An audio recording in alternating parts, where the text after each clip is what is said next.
on January 11th, we filed a lawsuit, and it might not be a surprise to you that the three principal defendants that are Christopher Wray, who is the chief of the FBI, Alejandro Mayorkas, and Merrick Garland.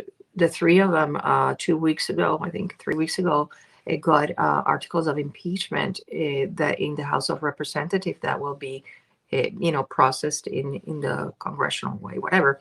So we filed suit against them first, like I say, to on a declaratory judgment, to get a declaration from the court saying it is illegal to have non-terrorist on a terrorist database.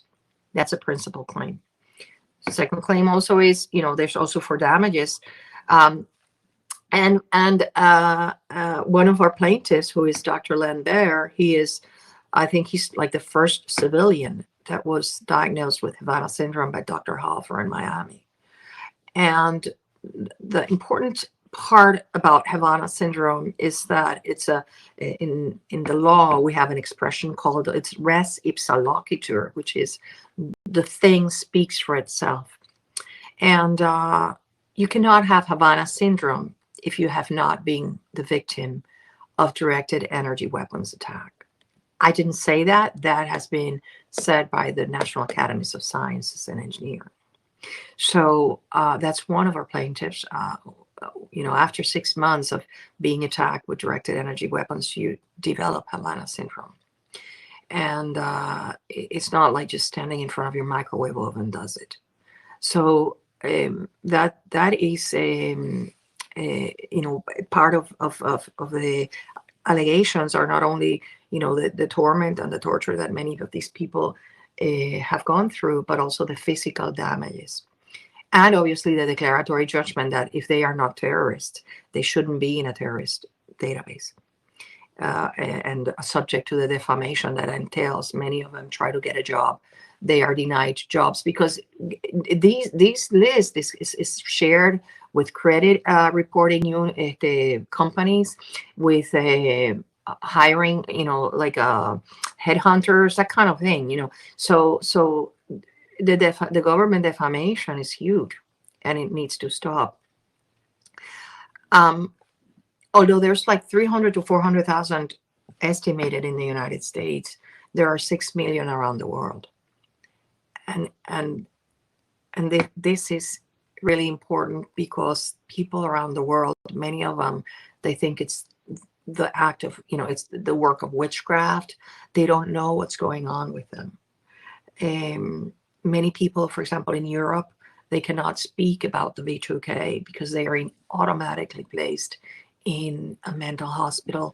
I know about this young man in Britain that they force inject him every week for being supposedly mentally ill.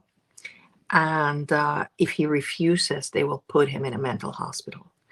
And I believe, these are not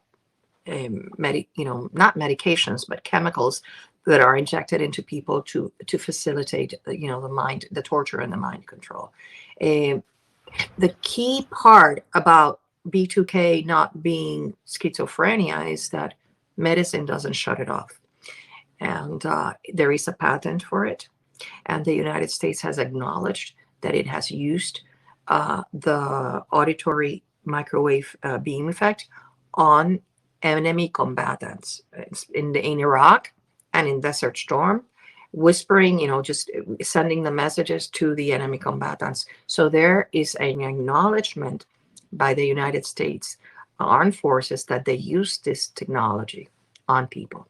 Yeah, but so their logic in terms of why they're doing this is experimentation purposes. Is that the logic of this program? Yes. Well, I have learned a lot. I only arrived to Targeted Justice in September, but it has been like an intensive 10-hour seminar for me, and I am very grateful for that. The goal of the program is to get you to kill yourself.